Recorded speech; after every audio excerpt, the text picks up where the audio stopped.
My first tip is that you can't force progression. Unlike with other things in life that you want to progress at, with physical fitness, you can't really force that because you're going to get injured and then you're going to be out of the game for like a month. For example, I started to learn how to play the guitar or the piano. I could just go crazy on it and play 8 hours a day, and you're not going to get injured from that. But if you do the same with your training, eventually you're going to get hurt, because there's no way you can keep up good form and consistency if you train hours and hours a day. So this is definitely something that I had to learn the hard way. Just to give you an example, when I learned the tuck planche and I was getting closer to an advanced tuck, but I could only hold it for like a second, I kept doing that. I just kept pushing the tuck, the advanced tuck planche, and it was just getting too much. So what I figured that there's no reason to hold a skill or do, it could be any other, but to do a hard exercise that you can only or barely do, it's much better if you go back a previous step and increase the time or the reps in the previous step. So for example, in my case, that tuck planche, if I increase the time, that could have got me closer to the planche. Or a better example actually is the handstand push-up. When I first did a handstand push-up, it was sort of, like half rep. I did 2 reps and I thought, I unlocked the handstand push-up, I can retire now. No, but jokes aside, I was so happy that I just kept doing handstand push-ups almost every day, sometimes even for hours. If I did my training in the morning and then I seen my friends who were also practicing the handstand push-up or any other calisthenics skills, I did some more. It was almost like demonstrating strength as much as opposed to training for the handstand push-up, if that makes sense. So just because you can do a hard variation doesn't mean you should do that. So for me, it would be much better if I go back to a progression, maybe practice more of the pikes, because my depth, the range of the handstand push-up still wasn't full. I didn't have the strength to go all the way down to the floor. So even though I sort of increased the reps in that half range, I never built the strength in the bottom portion of the handstand push-up. So when it came to try to improve, I just couldn't, because I was missing the strength from the bottom position. So that's definitely my first tip. If you can do a progression or an exercise, it could be just a push-up. Get really good at it. First, full range of motion with good form. Even on bad days, that's also a good indication if you have the strength to do a certain skill. Can you do that maybe on your bad days? And then when you're ready, when the exercise becomes easy, that's when you move on. For example, Coach Summit said this, I can only paraphrase him. They said there's overload, load and underload. So when you start an exercise and it's hard, you do it until it becomes easier, becomes load, and then keep doing it until it becomes underload, until it becomes so easy that then you can move on. And that usually happens after like 10 weeks of training or something like that. Whereas when I unlocked the handstand push-ups, I just went nuts on it. So that's definitely one of my first tips I have for you guys. Learn from my mistakes. I learned it the hard way, and you're definitely going to have a quicker progress. The other thing I want to tell you is injuries. It kind of comes from that topic that I just spoke about, and that's when you feel that niggle, something in the shoulder that just like something's not right, but yeah, you just keep pushing it. That's usually when injury happens, and that's once again just a really silly mentality.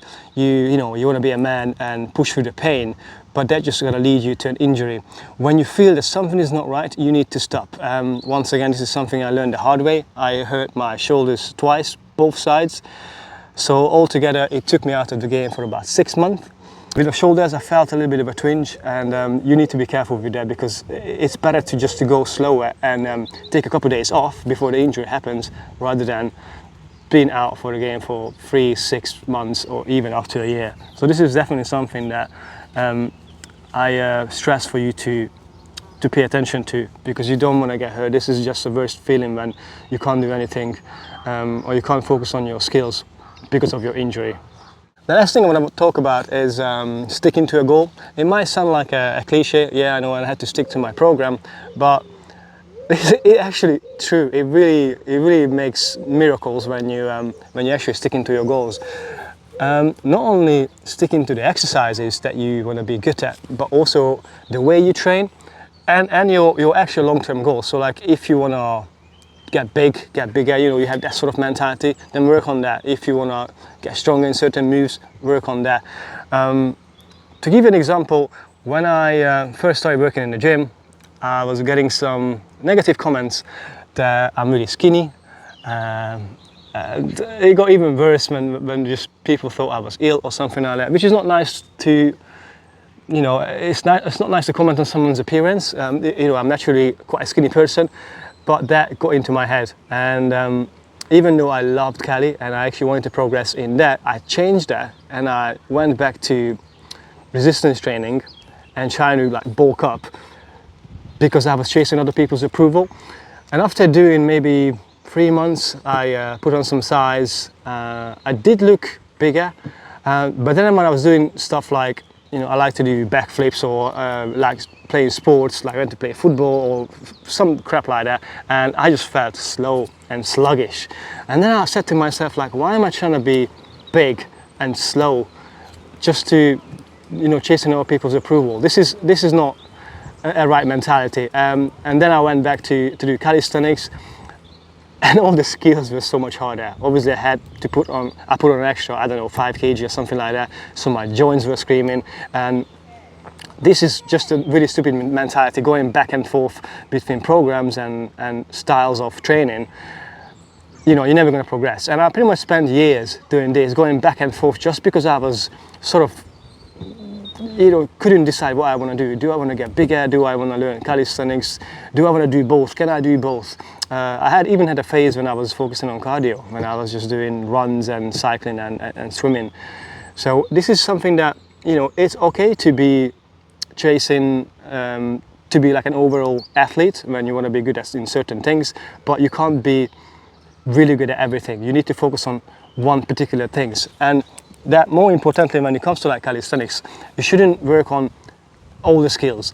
You need to pick a skill that probably easiest in terms of, let's say if you want to learn the planche push-ups, you probably want to start with some pushing exercise and be good at that, like pseudo push-ups, because that's something that's related to planche push-ups, and get really good at that, focus on that and not working on handstand push-ups and I don't know what other things are there, maybe that iron cross, because that would be way too much for your body.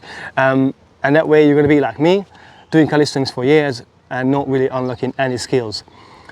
And that's really frustrating because I've been doing Cali for like 6 years, but just because I was going back and forth with like programs and I wanted to learn different exercises and I've seen something and I've tried that, I never really got good at particular skills. Whereas if I was focusing on like my handstand push-ups, then that would have translated to the 90-degree and then the planche push-ups and stuff like that. At least this is my theory. I don't know for sure, but because I've been following a program in the past few weeks now and I see results, I'm pretty sure that that's the right approach.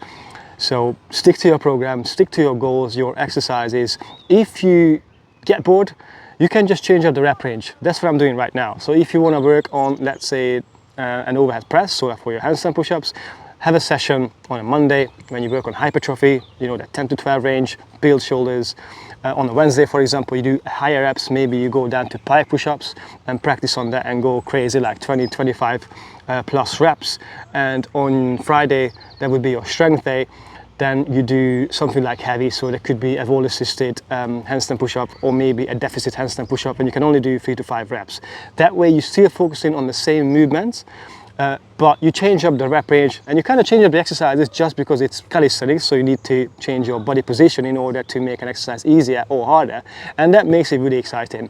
I think this one called the daily undulating periodization, I really like it. It seemed to be working for me.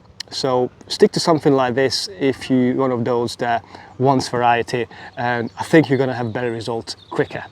This next one I kind of touched upon a little bit, and that's training for strength and demonstrating strength are two different things. Often you find yourself in a situation when you just want to do the hardest skill you can do. Maybe there's a girl that you want to show off, or you're training with your mates. That's what we've been doing. Like my friend is really good at Cali as well, so when he did something really hard, I wanted to do that too, and then we ended up training for multiple hours, and we were even making jokes like, oh, my wrists are hurting, oh yeah,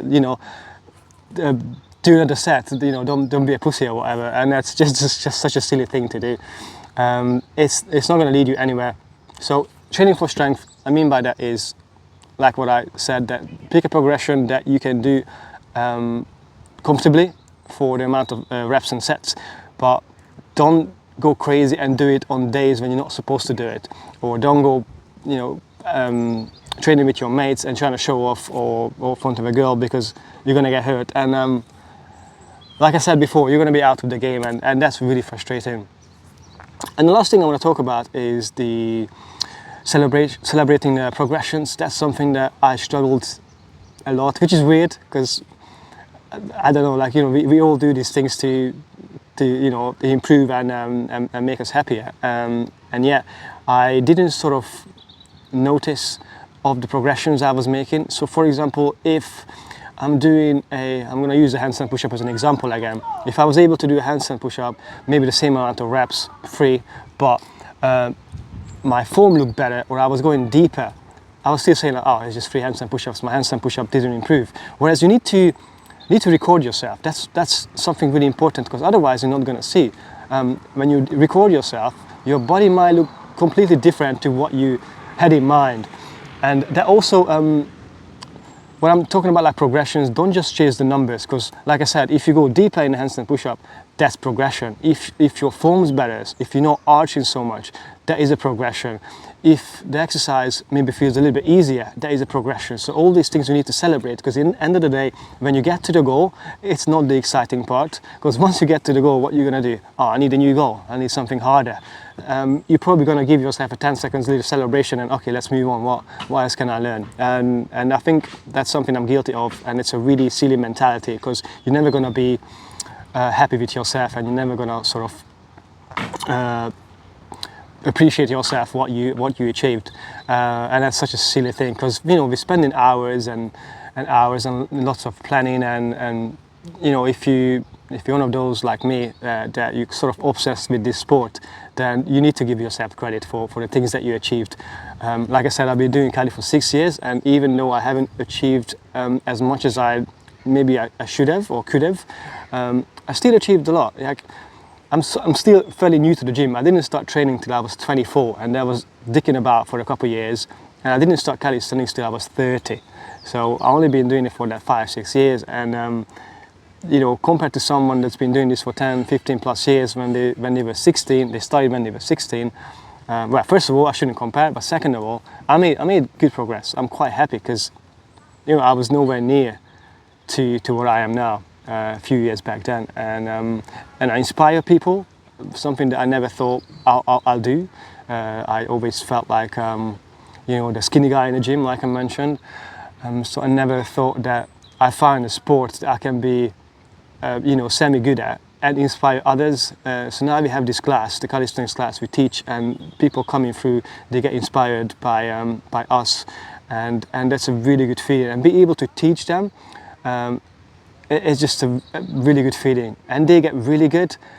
Most of them are like getting better than I am, and that's a really cool feeling, because I feel like I became a good coach because I did all these mistakes, and even though I didn't have a coach and it took me that much time to progress, I'm really happy that I'm able to help others unlock these skills and their goals much quicker and much faster than the way I did. So these are my tips. I don't know how many was there, 4 or 5. Probably more you can take away from it, but if you keep these tips and be honest to yourself, be kind to yourself, then you can definitely progress much quicker than I did.